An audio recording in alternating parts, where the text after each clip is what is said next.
नमस्ते दोस्तों, आज की वीडियो उन सभी के लिए बहुत खास है जो सीटीईटी या किसी भी स्टेट टेट की प्रिपरेशन कर रहे हैं। आज हम मैथ्स को सिर्फ सॉल्व नहीं करेंगे बल्कि उसके पीछे का लॉजिक समझेंगे। हम देखेंगे कि वेन हील की थ्योरी, कुछ हॉट क्वेश्चंस और वो ट्रिक्स जो आपको एग्ज़ाम हॉल में टाइम बचाने में हेल्प करेगी। अगर मेहनत कर रहे हैं और कभी डिमोटिवेट फील कर रहे हैं तो याद रखिए, आपकी हर एक मिनट की पढ़ाई आपको आपके टीचर बनने के सपने के करीब ले जा रही है। तो चलिए शुरू करते हैं। दोस्तों, अगर हम फॉर्मूला रटने में रह जाते हैं लेकिन एग्ज़ाम में जब क्वेश्चन थोड़ा घुमा कर आता है तो हम कंफ्यूज हो जाते हैं। क्यों? क्योंकि हमने मेथड तो सीखा पर लॉजिक नहीं। आज की वीडियो में हम बात करेंगे कि आखिर मैथमेटिक्स का नेचर क्या है और सीटीईटी जैसे एग्ज़ाम आपसे क्या एक्सपेक्ट करते हैं। मैथ सिर्फ कैलकुलेशन नहीं, सोचने का तरीका है। मैथ को हम साइंस ऑफ लॉजिकल रीजनिंग कहते हैं। इसका मतलब ये है कि हर सवाल के पीछे एक क्यों होता है। दोस्तों, मैंने शुरुआत में वेन हील का नाम लिया था। बहुत से लोग इससे डरते हैं पर इसका लॉजिक बहुत सिंपल है। वेन हील ने अपने बताया कि बच्चा ज्योमेट्री कैसे सीखता है। वो सीधे फॉर्मूले नहीं रटता, वो लेवल से होकर गुजरता है। Level 0 visualisation.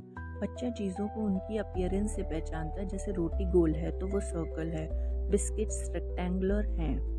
Level 1 analysis. यहाँ बच्चा प्रॉपर्टीज समझने लगता है। वो जाना जाता है कि अगर 4 साइड्स इक्वल हैं तो वो स्क्वायर है। Level 2 informal deduction. यहाँ वो शेप्स के बीच रिलेशन समझता है, जैसे हर स्क्वायर एक रेक्टेंगल होता है। दोस्तों, लेवल 2 तक तो हमने समझ लिया, लेकिन वेन हील ने 3 ऐसी बातें कही हैं जो सीटीईटी में अक्सर पूछ ली जाती हैं और आपको जानना बहुत ज़रूरी है। पहली बात, हायरार्कल। इसका मतलब है कि बच्चा लेवल 0 के बाद ही लेवल 1 पर जाएगा। आप लेवल 0 स्किप करके सीधे लेवल 2 नहीं सिखा सकते। दूसरी बात, लैंग्वेज डिपेंडेंट। हर लेवल की अपनी भाषा होती है। लेवल 0 वाला गोला कहेगा, लेवल 1 वाला सर्कल और लेवल 2 वाला रेडियस और डायमीटर की बात करेगा। सबसे इम्पॉर्टेंट, नॉट एज डिपेंडेंट। इसका मतलब है कि अगर कोई 20 साल का इंसान भी पहली बार ज्योमेट्री पढ़ रहा है तो वो लेवल 0 से ही शुरू करेगा। ये एज पर नहीं, एक्सपीरियंस पर डिपेंड करेगा। चलिए अब देखते हैं आपने कितना सीखा। मैं आपको 2 रियल लाइफ सिचुएशंस देती हूँ, आप उसका आंसर कमेंट में लिखिए। सिचुएशन ए, एक बच्ची समोसा देखकर उसे ट्रायंगल बोलती है, तो वो किस लेवल पर है? करेक्ट आंसर है लेवल 0 विजुअलाइजेशन, क्योंकि वो अपीयरेंस देख रही है। सिचुएशन बी, एक बच्चा कहता है कि हर स्क्वायर एक रेक्टेंगल है क्योंकि दोनों में 4 साइड्स और 90 डिग्री एंगल होता है। वो किस लेवल पर है? ये है लेवल 2 इनफॉर्मल डिडक्शन, क्योंकि वो शेप्स के बीच रिलेशन बना रहा है। अब बात करते हैं एनसीएफ 2005 की, जो हर साल पेपर में आता है। एनसीएफ कहता है कि मैथ्स का असली मकसद बच्चे को कैलकुलेटर बनाना नहीं बल्कि उसके दिमाग का मैथमेटाइजेशन करना है। इसका लॉजिक क्या है? बच्चे को ये मत सिखाओ कि 2 + 2 4 कैसे होता है, बल्कि उसे ये सिखाओ कि वो अपनी रोज़ाना की ज़िंदगी में लॉजिक कैसे लगाए। Concrete to abstract. एनसीएफ कहता है पहले कॉन्क्रीट चीज़ें दिखाओ, जैसे कि मार्बल या फिर पेन, और फिर उसके बाद एब्स्ट्रैक्ट नंबर पर जाओ। अगर आप क्लास में सीधे फॉर्मूला लिख देंगे तो बच्चा डर जाएगा। दोस्तों, लेवल 2 के बाद आता है लेवल 3 फॉर्मल डिडक्शन। यहाँ बच्चा थ्योरम्स को प्रूव करना सीख जाता है, जैसे क्लास 9-10 के बच्चे। और आखिरी है राइगर। यहाँ मैथ्स को एडवांस लेवल पर समझाया जाता है। प्राइमरी टीचर्स के लिए फर्स्ट 3 लेवल 0, लेवल 1 और लेवल 2 ज़्यादा इम्पॉर्टेंट है। एनसीएफ 2005 के 5 नेगेटिव और 5 पॉजिटिव कीवर्ड्स। नेगेटिव कीवर्ड्स को पहले हम देखते हैं। जिन्हें देखते ही आप ऑप्शन को क्या करना है, आपको कट कर देना है, जैसे कि road learning, memorisation, only text books और कॉम्पिटिटिव एग्जाम का प्रेशर। और पॉजिटिव कीवर्ड्स कौन से होंगे जिन्हें देखते ही आपको लगेगा कि आंसर सही है, जैसे कि hands on activities, real life connection, discovery learning और डाइवर्स क्लासरूम। अब एग्जाम्पल देखते हैं। अगर एग्ज़ाम में पूछा जाए कि मैथ्स कैसा होना चाहिए और ऑप्शंस में फॉर्मूला बेस्ड हो तो वो रॉन्ग है। सही ऑप्शन हमेशा लाइफ रिलेटेड वाला रहेगा। दोस्तों, सिर्फ थ्योरी पढ़ने से काम नहीं चलेगा। चलिए देखते हैं कि एग्ज़ाम में इन टॉपिक से क्वेश्चन कैसे बनते हैं। स्क्रीन पर मैं आपको कुछ क्वेश्चंस दूंगी, तो आप वीडियो पॉज करके उसके आंसर्स कमेंट में दीजिए। क्वेश्चन नंबर 1 देखिए। Van Hiele. According to Van Hiele, एक बच्चा शेप्स को उनकी प्रॉपर्टीज़ के बेसिस पर क्लासीफाई कर सकता है, लेकिन उनके बीच का रिलेशन नहीं बता पाता। अब वेन हील के अकॉर्डिंग वो कौन सा लेवल पर है? तो आप इसका जवाब सोचकर बताइए मुझे। इसका जवाब है लेवल 1 एनालिसिस। क्यों?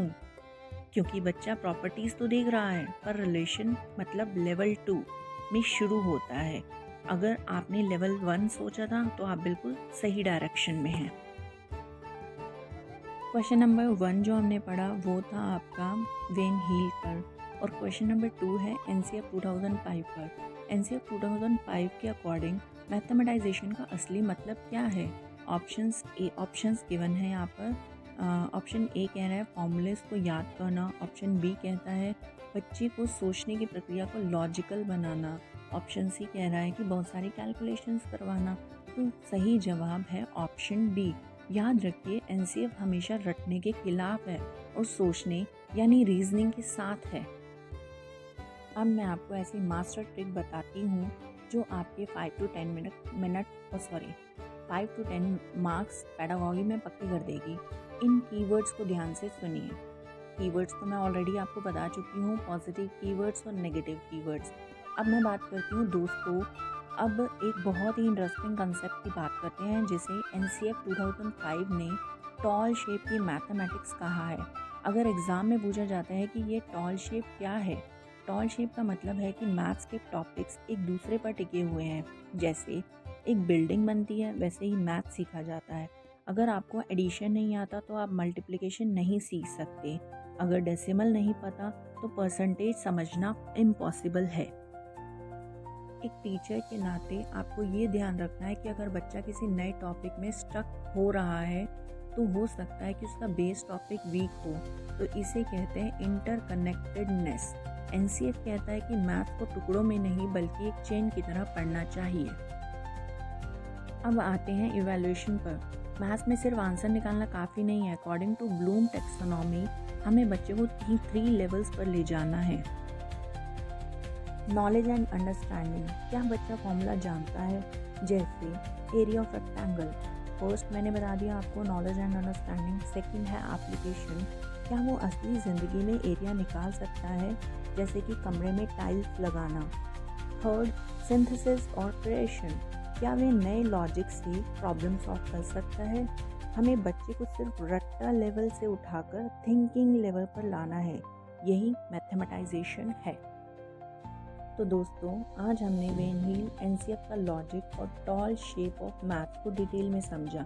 अब जाते जाते आपके लिए homework, tall shape of mathematization का रिलेशन किस चीज़ से है? ऑप्शंस अलजेब्रा और ज्योमेट्री को जोड़ना। ऑप्शन बी एक कंसेप्ट के ऊपर दूसरा कंसेप्ट बिल्ड करना। ऑप्शन सी मैथ्स को मुश्किल बनाना। आपका आंसर कमेंट में ज़रूर बताएं, मैं हर कमेंट का रिप्लाई करूँगी। दोस्तों, पढ़ाई से थकना मत। आज की ये मेहनत कल आपकी पहचान बनेगी। जब आप क्लास में खड़े होकर बच्चों को पढ़ाएंगे तब आपको गर्व होगा कि आपने हार नहीं मानी। अगली वीडियो में मिलते हैं, तब तक के लिए नमस्ते।